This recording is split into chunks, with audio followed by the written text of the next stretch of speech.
Debate की शुरुआत करूं उससे पहले नवनिर्वाचित राज्यसभा सांसद हर्ष महाजन हमारे साथ जुड़ चुके हैं। हर्ष जी, आपका बहुत बहुत स्वागत है। सबसे पहले तो मुबारकबाद, और कल से चर्चाओं का विषय जो है वो गर्म हो गया है हर्ष जी, इस बात को लेकर कि राज्यसभा में तो जब आप आते हैं तो ऐसा चुनाव नहीं होता है जैसा लोकसभा चुनाव लगते हैं। कल तो वही स्थिति दिखाई दे रही थी हर्ष जी। बिल्कुल ऐसी स्थिति थी मैडम। ये मेरा जो चुनाव, मैं सौभाग्यशाली हूँ कि भारतीय जनता पार्टी का कैंडिडेट बना, और बड़ी इंटरेस्टिंग फाइट रही।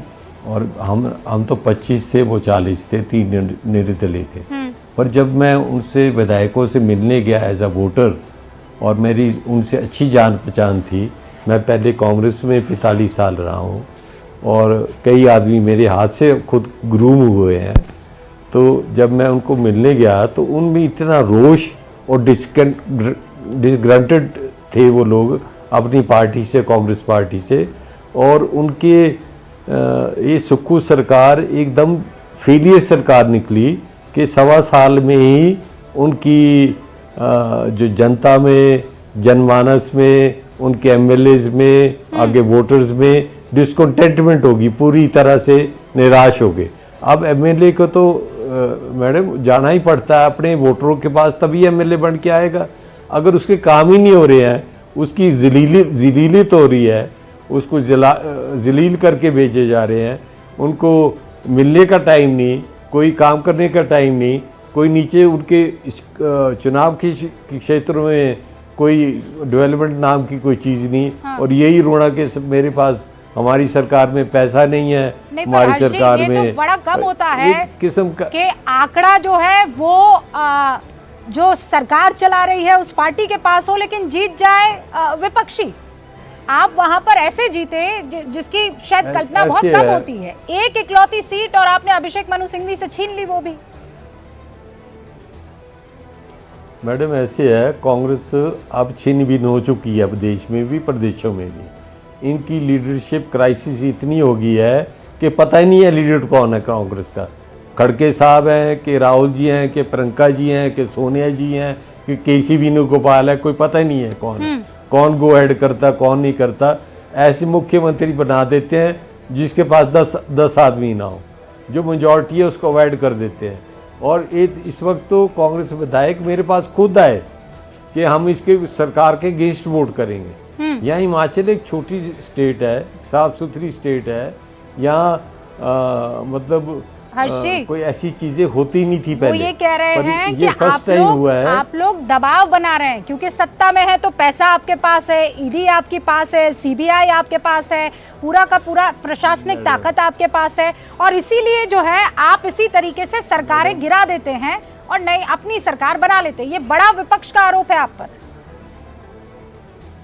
जब कोई हार जाए मैडम तो यही रोप लगाएगा, ये स्वाभाविक है कि कोई हारेगा तो कहेगा ऑपरेशन लोटस चला हुआ है, कोई हारेगा कोई सीबीआई का चला हुआ है, कोई कुछ भी करेगा तो ईडी का चला हुआ है। ये काम मैडम ये एक बहाना बन गया है, और इनकी अपनी पार्टी के इतने बुरे हाल है, गुटों में गुट, और एक सीएम की कुर्सी के पीछे 4-5 आदमी लगे, कोई डिसिप्लिन नाम की चीज़ ही नहीं है। आजकल ज़माना है भारतीय जनता पार्टी का, उनके नेतृत्व देखो आप, मोदी जी हैं, अमित शाह जी हैं, नड्डा जी हैं, जो डिसीजन लेंगे वो डिसिप्लिन से आप चुनाव जीते ऊपर तक और अब आप सत्ता के केंद्र में आ गए हैं, क्या बीजेपी भी कल को हिमाचल में सत्ता चलाएगी? बीजेपी ही सरकार बनाएगी। वो उनको इस वक्त कई एमएलए उनके साथ कॉपरेशन करने के लिए तैयार हैं, क्योंकि अपनी सरकार से दुखी हैं, वो दुखी हैं, सुक्खू सरकार से दुखी हैं। और किसी और को भी बनाएंगे तो एक तरफ एक गुट चले जाएगा, दूसरी तरफ दूसरा गुट जाएगा, तीसरी तरफ तीसरा चलेगा। अब सुक्खू को हटाएंगे तो किसको सीएम बनाएंगे? चार आदमी खड़े हो गए, 5 आदमी खड़े हो गए, हर आदमी सीएम बनना चाहता है, कोई डिसिप्लिन नाम की चीज ही नहीं है। नहीं, अब एक आखिरी महत्वपूर्ण सवाल हर्ष जी आपसे मैं ये पूछना चाहती हूँ कि जो जनता है उसने चुना कांग्रेस को है, और अगर आप वहां पर सरकार बना देंगे तो फिर विपक्ष ये आप पर आरोप लगाएगा ना कि जनता ने चुना हमें और आप वहां पर अपने बल का इस्तेमाल करते हुए विधायक तोड़कर सत्ता चला रहे हैं।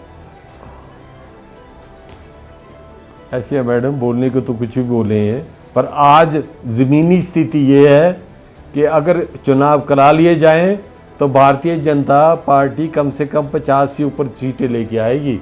आज ये पोजीशन है हिमाचल में। एक तो मोदी जी का नेतृत्व, ऊपर से कांग्रेस के फेलियर्स, ऊपर से लीडरशिप क्राइसिस इनका, और इस वक्त जो है कांग्रेस छिन भिन्न हो चुकी है। किसी भी दिन सरकार गिर जाएगी। अब स्पीकर जो हैं वो डिलीटेड टैक्टिक्स के डिस्क्वालीफाई कर दो, इसको सस्पेंड कर दो, इसको ये कर दो, अल्टीमेटली तो जीत तो हो ही जाएगी। ये तो कोर्ट में जाएंगे, हम गवर्नर के पास जाएंगे। अब तो आप और खुद संवैधानिक नव निर्वाचित आप भी राज्यसभा सांसद हैं, कितने कांग्रेस के एमएलए आपके संपर्क में हैं? एक नंबर आप दे सकते हैं और पक्के तौर पर कि वो आपके साथ आ जाएंगे और सत्ता आपको मिल जाएगी?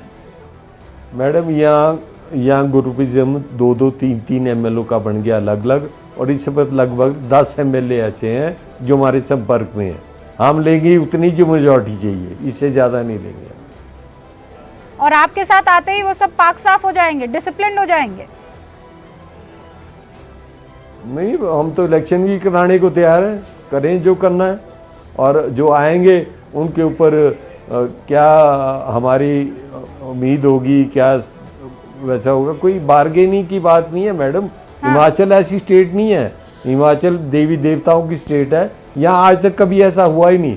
ये जो हुआ है कांग्रेस के कारण ही हुआ है। अच्छा, इनकी अपनी सरकार के कारण प्रियंका गांधी, राहुल गांधी और खड़गे जी ये सरकार बचा नहीं पाएंगे? अब यहाँ कोई भी आ जाए, अभी DK शिव कुमार जी आए हैं और पता नहीं उनके साथ कोई हुड्डा जी आए हैं, तो ये पहले भी आए थे, अब फिर ये आएंगे, इनके बाद एक और गुट तैयार हो जाएगा। इनके बस की बात नहीं। कांग्रेस पूरे देश में छिन भिन्न हो गई है, पूरे देश में इनकी लीडरशिप क्राइसिस हो गया है। कुछ लीडर कुछ और बोल रहे हैं, होता कुछ और है, नीचे जमीनी स्थिति कुछ और है। इनके नाम की पार्टी जो है वो डिसिप्लिन वाली पार्टी अब नहीं रही है। अब जो आप देखिए कौन लीडर ऐसा है अब कांग्रेस का जो इस पार्टी में रहना चाहता है। जड़ी लगी हुई है आज मध्य प्रदेश में, और इसीलिए तो विपक्ष की तरफ से, कांग्रेस की तरफ से कहा जा रहा है ना कि आप पावर का इस्तेमाल कर रहे हैं और आप कह रहे हैं कि डिसिप्लिन नहीं है पार्टी में, खुशी नहीं है, और इसीलिए ये सारे के सारे एक के बाद एक छोड़कर आपके पास आ रहे हैं। हर्ष जी बहुत बहुत शुक्रिया। हर्ष महाजन इस वक्त हमारे साथ जुड़े थे, जो खुद एक नेता भी हैं, पिता भी कैबिनेट मिनिस्टर रह चुके हैं, देशराज महाजन, इनफैक्ट असेंबली में स्पीकर भी थे और अब राज्यसभा सांसद हैं भारतीय जनता पार्टी के, जो बता रहे थे सरकार अब हिमाचल प्रदेश में बीजेपी की बनने वाली है।